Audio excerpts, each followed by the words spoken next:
India, and Pakistan. But we stopped them all. We stopped 3 wars. Go to Africa. They like to say, oh, you know, I love black people. And I did great with the vote with the black people. Wait, what did They you say? say? He's a racist. He's a racist. I said, really? For 35 I'm about years to go of to war the bathroom, between man. I Rwanda love and black the people. Republic of the Congo. I don't know if you It was a guys vicious knew, war. but I 9 do. million people were killed with machetes, largely. Oh, yeah, Hatchets, bro, okay, I'm gonna go pee machetes. real quick.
Ah, ya, ya, ya. Listo. Melo, melo, melo. Ah, ya, ya, ya. Okay. Melo, melo, melo. Okay. Okay. Escucha, ¿ya terminaste? No, mi celular no tiene señal, ¿Cómo así? entonces no me entra el código. Pero ingresa en tu... Me dice que crear una cuenta, me toca poner mi número, me llega un código y no, mi celular no tiene señal.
Okay, okay, okay, okay. What we got here? So, we did a play on Intel. Here's the play. Here's the lowdown. So, I bought 100 shares at 25.16, and we also got a covered call at the $24 strike price. So right here, as you guys can see, um, as you guys can see, I have the $24 strike price covered call that expires this Friday, August 29th. So, in this example, what happened is they end up giving me $1.34 credit per stock, so or per share that I have. So I have 100 shares. So 100 times a dollar 34, it's $134 for this contract, as you guys can see here. Or excuse me, the average credit is over here. Excuse me, it's 138. Right now, the contract is worth 134. So if I were to sell this contract, or excuse me, if I were to buy this contract back, I would be profiting, or I would have been profiting about like $3 to $4. So the objective here, at least the mindset, or at least my game plan for all this is right here. Pay attention. It says Intel break even price 25.38. So if I go back here to my portfolio, let's have some notes so we don't forget. Let's open up some notes. Do I have notes here? Notes. Notas. Okay. So right here, so we all don't forget. Oh yeah, yeah. My notes. We have average cost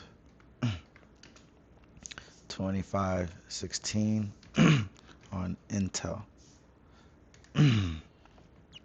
And right here, uh, our covered call. Remember, strike price is $24. Expiration is this week, August 29th. Oh, 29th.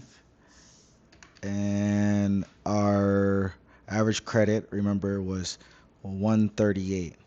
So what right here where it says Intel break even price, that is the $24 strike price plus the 138, which means that if I am assigned, let's say I'm assigned, which means that the underlying stock is higher than my strike price.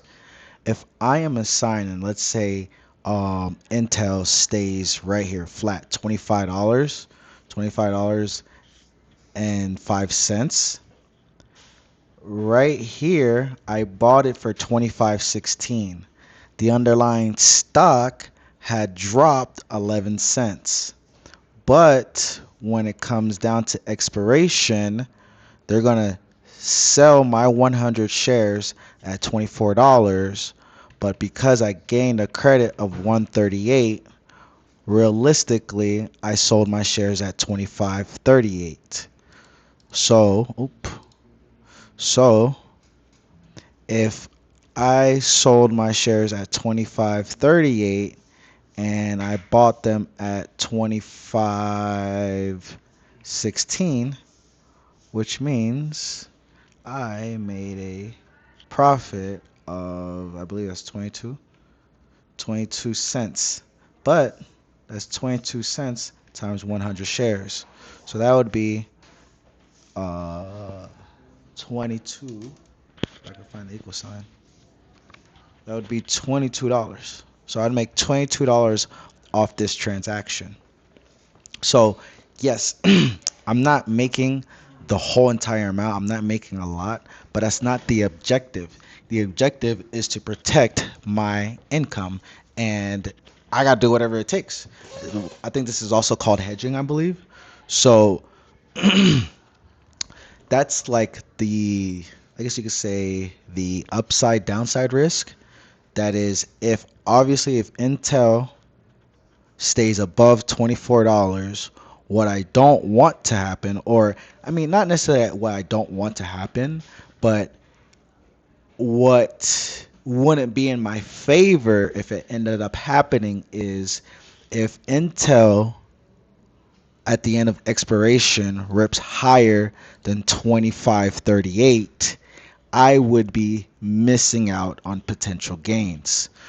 So that's really kind of the, I guess you could say, the downside to this is that, hey, if Intel rips higher than 25.38, instead of my locked in profit is $22. So if it rips higher than 25.38, I would be missing out on those potential gains. But when you're playing this strategy, at least how I play it, you got to be okay with that. I'm okay with, hey, I bought 100 shares at 25, 100 shares at 25.16, which means I spent $2,516. So if I made $22, let's do the math. $22 divided by 25.16, that's not even a percent. That's barely a percent. That's 0.08, an eighth of a percent. So I made an eighth of a percent on this trade. That may not be as much, but sometimes we have to like factor in where is our account size, right? So I can show you guys real quick like the account size. So right here, the account size is $28,000. So if point or an eighth of a percent I made from one play, that means that I can do other plays and I can add up, so if I made eighth of a percent here and I made another eighth of a percent here and over there, eventually I can accumulate to 1%. So 1% of the total account, let's just put it at 300,000 or 300,000. Let's just put it at 30,000. 1% would be $300.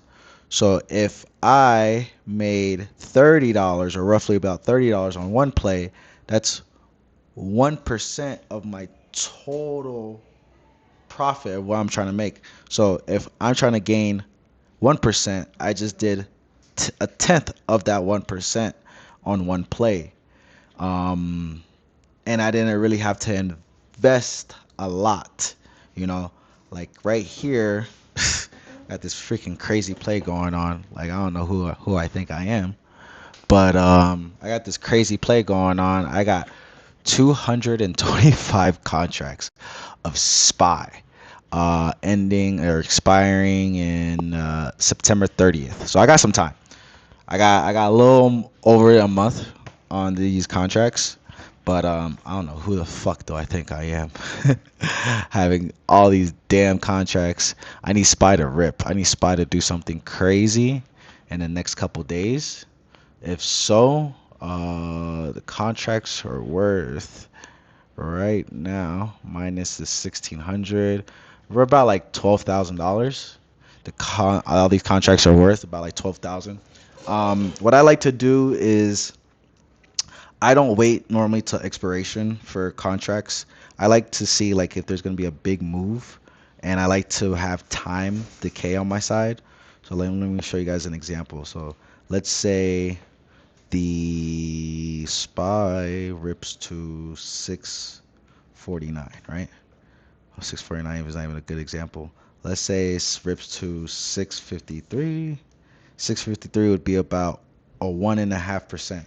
So even my expiration is down here, September 30th. So even if we look at all the green days up until red day, a 1.5% move, I could still be profiting off these contracts. So let's just say today is August 25th. So that means like we would have to move basically like right now in a sense, but let's just say that was the case. We rip and we stay in this range of 653. These are how much my contracts would be worth. So I don't necessarily have to wait to expiration to make money, nor do I like to wait to expiration. What I like to do if the opportunity is there, let's say something like this happens, right? Boom. Let's say let's say the market actually rips 1.5%. We get to the strike price. As you can see here, contracts would be worth about like 2 grand. This is actually a perfect example. What I would do is I would close out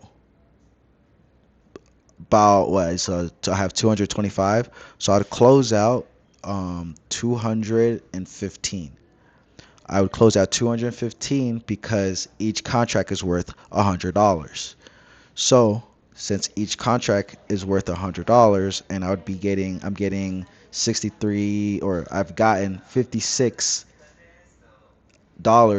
per contract, I would close out about 215 of them and be left with 210. Why? Because the risk on the leftover contracts would be 10 times 44. So 10 times 44 would be $440. So if I netted about 2,000, remember if we jumped up here, if I netted about $2,000, I would close out those contracts. I would have I would have 10 contracts that would be worth $1,000. So I look at it as if I lose that contracts, if I lose all 10, hey, 2,000 of profit minus, let's just say the extreme, which would be 1,000. 2,000 minus 1,000, I still profited. The reason why I like to keep contracts, I like to keep like runners, I would say, I like to keep runners because if the runners go against me, I made profit that, hey, I just made a little bit less profit. But if the runners keep on running, if there was 10 contracts left over at average credit of 56, there's still $560 on the table. If I lose, I would lose essentially $440. The opposite. So Those are some of my thought processes when I am trading such a large amount of contracts. I usually don't stay in the contracts till expiration if there's such a lot, if there's a large amount. I would like to bounce out and then take some profit off the table and then let some runners run. We do have this contract today that expires today. I picked up this contract today, actually, in the morning. Got $30 of credit. Just only one contract. Again, I like to spread my plays around. I just don't like just one play and going balls deep. I know it's kind of contradicting myself that I'm actually doing it, but the point is, the point is my thought process is always to like protect my account. So whatever it is, like if I have like a huge amount of contracts, my objective number one is always to protect my account. So here, like I already know what I'm willing to lose in within these contracts, and I understand like the risks that I'm taking. Versus here, when I'm doing smaller plays, I I like that because I like to do multiple smaller plays. So I got this play right here. We got Intel. We got Nvidia credit spreads that expire in 2 weeks. What else we have? We have J.P. Morgan's. We have these put credit spreads, which which is weird. We're in the money. We're close to the money, and the contracts are worth less than what I bought them. 203, or they're worth a little bit more, but only $2. So these are plays that I have, and same concept with like J.P. Morgan. Like if we let's say we rip, still not enough. I mean, we're better off like we're getting closer. 21st, it's expiration. So like if we hover around this price range, closer to expiration is where it would be worth a lot more money. Well, let's just put another hypothetical in here. Um, so I would imagine that the theta is really on your side with these credit spreads, or at least with this one with JP Morgan. Because even if we rip, most of the money again is still here, closer to expiration. So even if we had like a fat rip, which would be 3%, in the beginning of these contracts, and mind you, I got like five of these, so I could close four and let one run. But the idea would be like I would have to make something around here, like $711 because each contract is worth $500. So I would at least want to make enough where if I have one runner and the runner goes against me, I at least closed for profit. Does that make sense, guys? Let me know if it doesn't, because I know that they teach a different way, which I don't believe there's a wrong way. I think there's a unique way for everybody to. I think there's a unique way for everybody to learn. So, um, but yeah, that's what we got going on today, folks. That's what we got going on today. Um, I could take this one until close, maybe. Let's see. Let's see if I can buy into some stocks. Or where are we at with this one?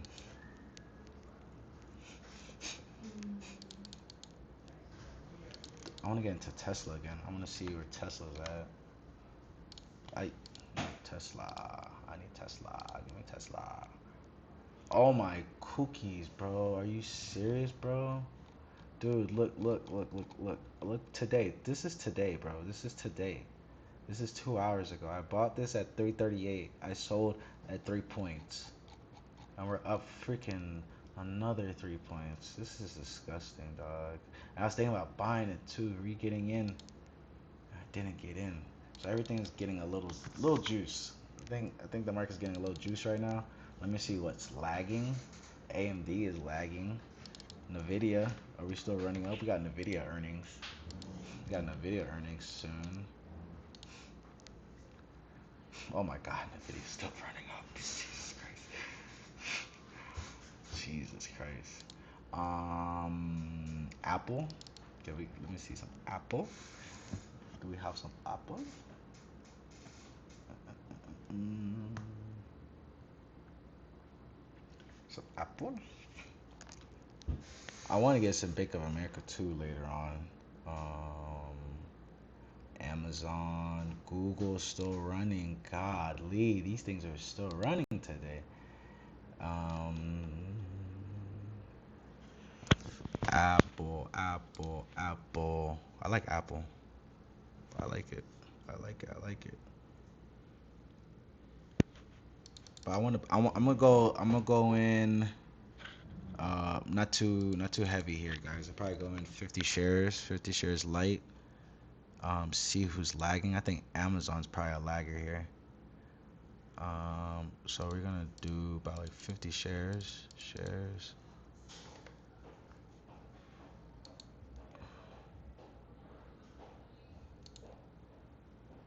See if we can catch a point or two.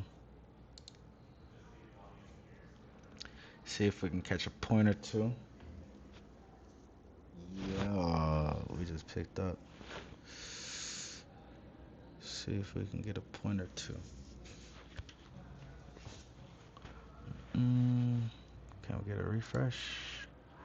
Can we get a refresh?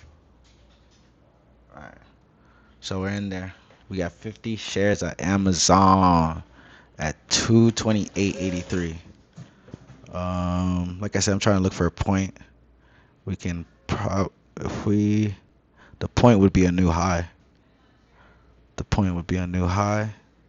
If not, if we come down to like 27, depending on what's going on in my portfolio, I could probably sell out some positions and average in. But if not, it's all good. Just be patient.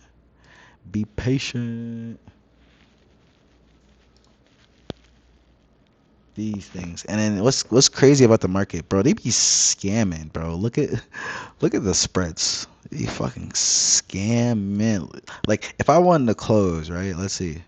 60. Y'all won't give me 60. Let's say 63. Y'all let me close for 63. Sickos. But look at that. If I decide to say 63, what about 68? 68 is high. And that means they will let me close for 70. They'll let me close for 81. Fucking cocksuckers, bro. Markets are scammers. Scam likely. Sí, escucha. Aquí.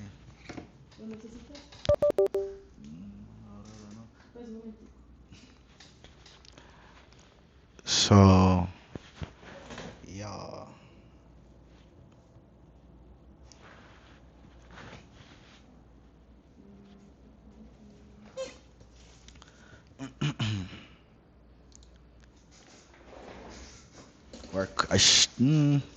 Next time I'll probably do 25. I go in 50.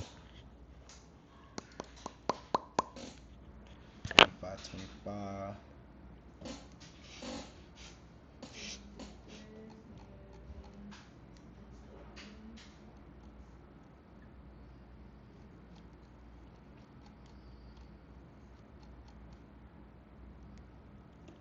I need to get back into Tesla. Tesla too rippy. Actually, I could have gotten back into Tesla because Tesla's its own beast. To be honest with you, Tesla will do this weird thing, but I don't want to be that guy that gets in there. I can only get like 10 shares, $10 per point.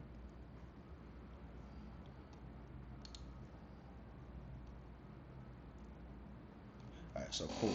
So here's another thing with this strategy as well.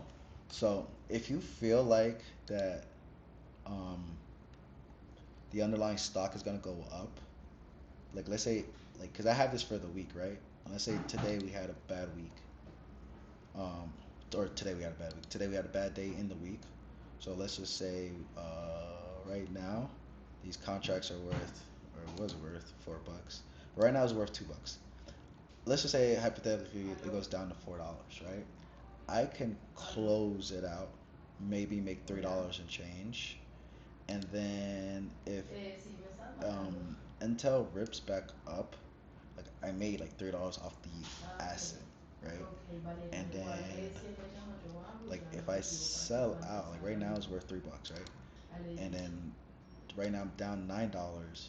If I buy this back, I technically I'm helping out my cost average, so it wouldn't be the total $9 that I'm down. So if I wanted to close out of this like right now, buy this back, I made a little bit like $2-3. I sell here, yes, I'm closing in a negative, but I'm not closing like too much, right? 4 to 11, that means the total net loss would be 7. So, huh? El Play Pro. Ujú. ¿Qué? 750. ¿Tiene alguien?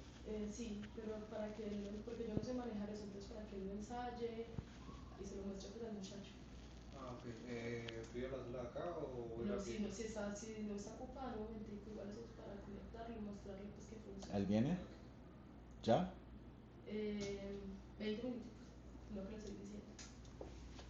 ¿Ahorita estoy solo o espero?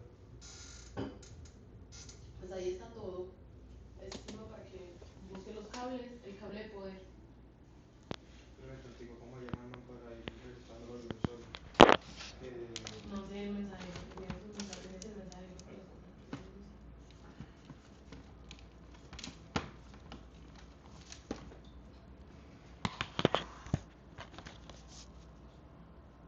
¿Cuántas películas?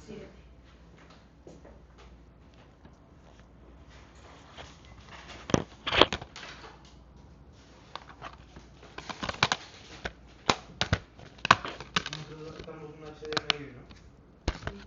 Ah, sí, no es. Lo pregunta es porque es muy largo. Lo pregunta es con lo largo que es.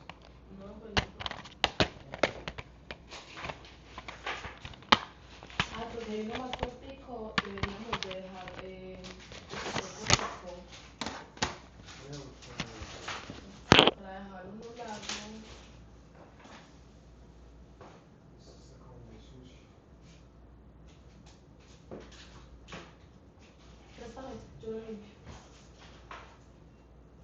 O también podría ser este otro. Ah, no, este es. Mm.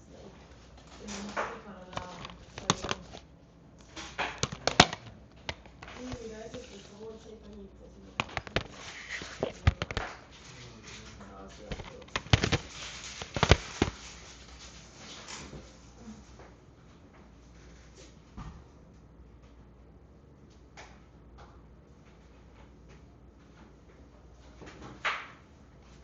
por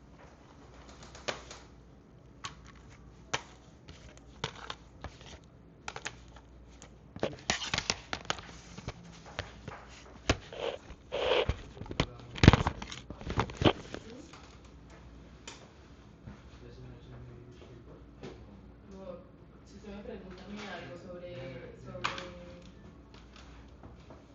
No, es puro HDMI. Que aquí se me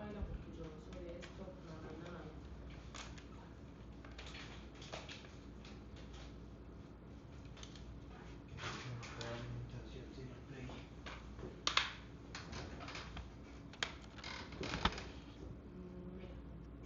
¿Cómo? Mm.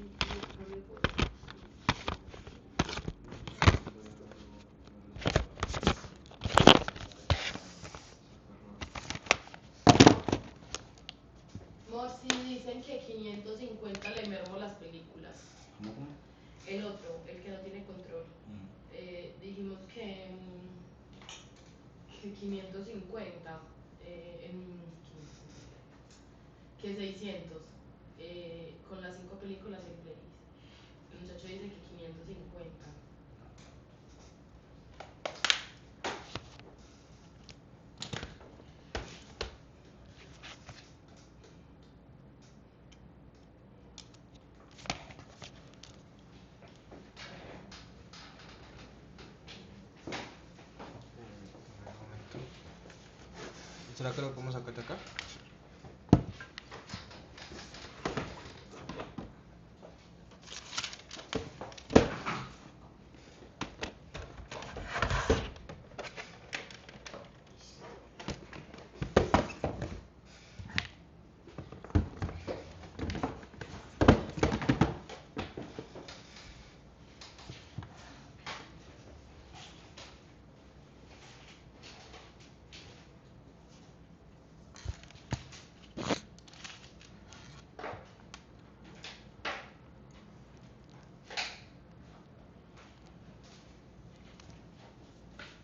¿Qué cable para control le damos?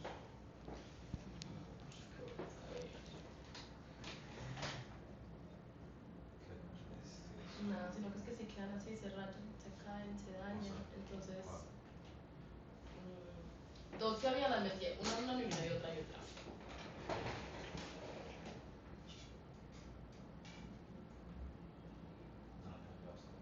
Acá.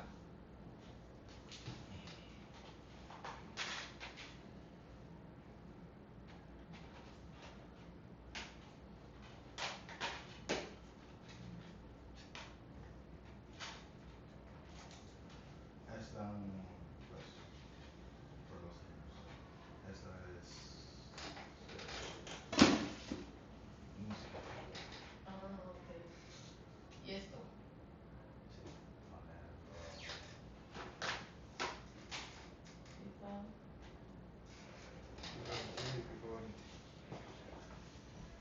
Y otro que puede ser USB.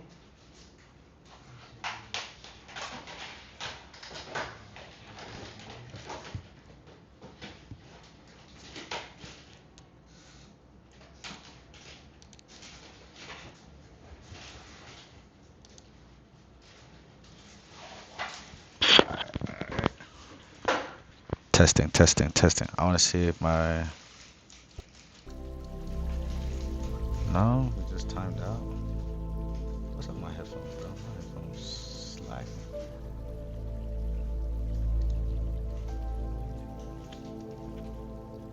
Yeah, slacking. B.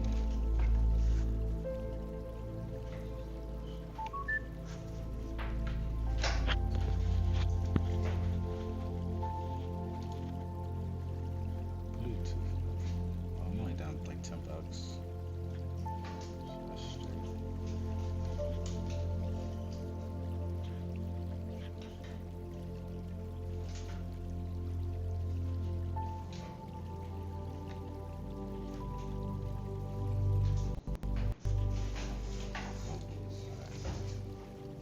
Los cables, los cablecitos normales, ¿cierto?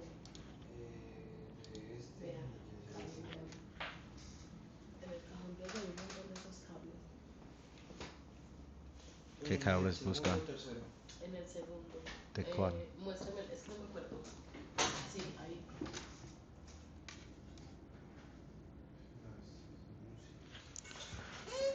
Yeah, I think we're just chopping today, bro. There's like nothing, no, nothing crazy going on. Might close this one out. I made like 60%er. Close that one out. Take my $18. This is how you close out of a put credit spread. So, close. The broker's not gonna let me go for 11, so gotta go for 12. Submit. What? Come on, bro. I'm giving y'all what y'all want. You see how they be scamming? I'm giving them what they want. Okay, finally, Jesus Ya Christ. lo único que queda es ese. ¿Qué buscan? Un cable tipo. Ah, creo que es que le llama ese. Ya lo último que queda es este. No sé si. ¿Para el control? Sí. Sí, está bien. Ok. Entonces escribirle ese. Y los bancos. Por eso yo había visto tipo 6 también normales y dice que no hay.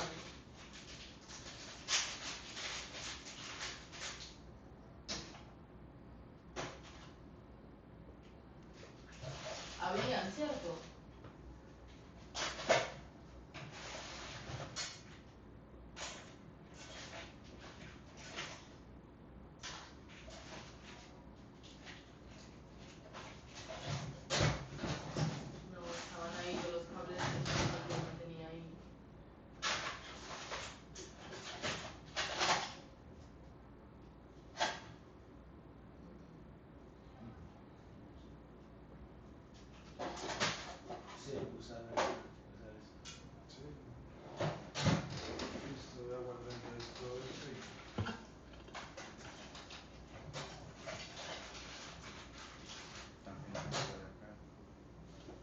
Pásame el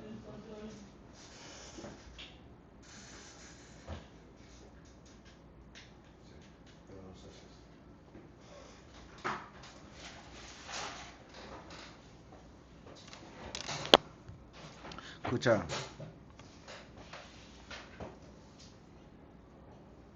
Entonces, puedes registrar con tu correo. Sí.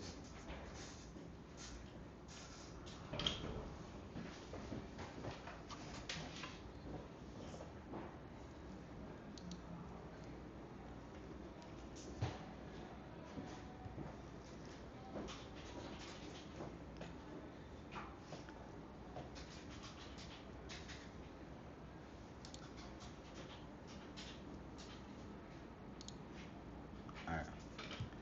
Well, we're out for the day. Thank you, ladies and gentlemen, for attending. We are out. Sayonara. Uh-oh. I'm still learning all this, guys, so bear with me. There we go, yeah. Porque mi correo no me da. Come on.